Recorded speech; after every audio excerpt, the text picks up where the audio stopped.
అస్మద్గురుభ్యో నమః. శ్రీమతే రామానుజాయ నమః. భ్రాజిష్ణుర్భోజనం భోక్తా సహిష్ణుర్జగదాదిజః అనఘో విజయో జేత విశ్వయోనిః పునర్వసుః.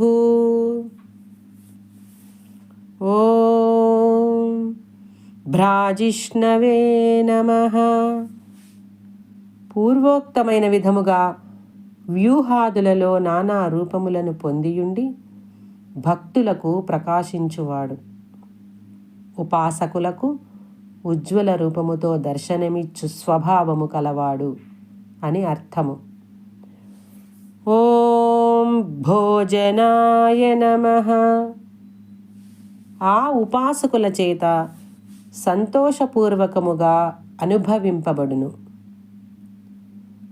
ఓం భోక్త్రే నమః. తాను కూడా వారు అర్పించిన పూజా పదార్థములను అమృతముగా భావించి అనుభవించును కనుక భోక్త అనబడుచున్నాడు.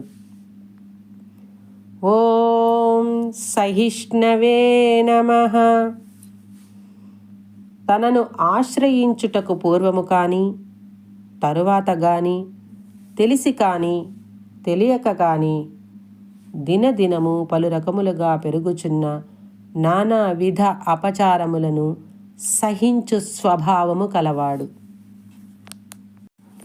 ఈ అపచారములు రెండు విధములు. సాధారణ అపచారములు భగవదాజ్ఞారూపమున శాస్త్రవిహితములైన వాటిని ఆచరింపకుండుట, శాస్త్ర నిషిద్ధమైనవి ఆచరించుట.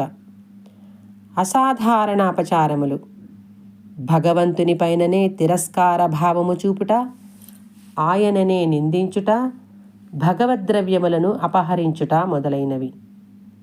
వీటన్నిటినీ ఆశ్రితుడు పశ్చాత్తాపపూర్వకముగా క్షమించుమని ప్రార్థించిన ఉత్తర క్షణమున వాటిని మరచినట్లు భావించి క్షమించు స్వభావము కలవాడు కనుక సహిష్ణు. ఇట్లు 140వ నామము నుండి 146వ నామము వరకు వ్యూహావతార వివరణను వర్ణించుచున్నవి. ఓం జగదాదిజాయ నమః. జగత్తున కాదియందుండు మూర్తులలో తానొకడుగా అవతరించినవాడు. విభవావతారములలో బ్రహ్మ విష్ణు మహేశ్వరులు అనబడు ఆది పురుషులైన ముగ్గురి మధ్య ఒకడైన విష్ణువుగా అవతరించినవాడు ఈయనయే. ఓం అనఘాయ నమః. తాను కూడా ప్రకృతి మండలమున ఒకడుగా విష్ణు రూపమున అవతరించినను పాపము అనబడు దోషము లేశము కూడా అంటనివాడు. ఓం విజయాయ నమః. బ్రహ్మరుద్రాదులనబడు సృష్టి సంహారకర్తలైన ఇతర మూర్తుల కంటే ఈ స్వామి జగత్తును కూడా జయించినవాడు అనగా వశమునందుంచుకున్నవాడు. ఓం జేత్రే నమః. బ్రహ్మరుద్రాదులను తన అభిప్రాయమునకు లోబడి ఉండునట్లు నియమించువాడు. ఓం విశ్వయోనయే నమః.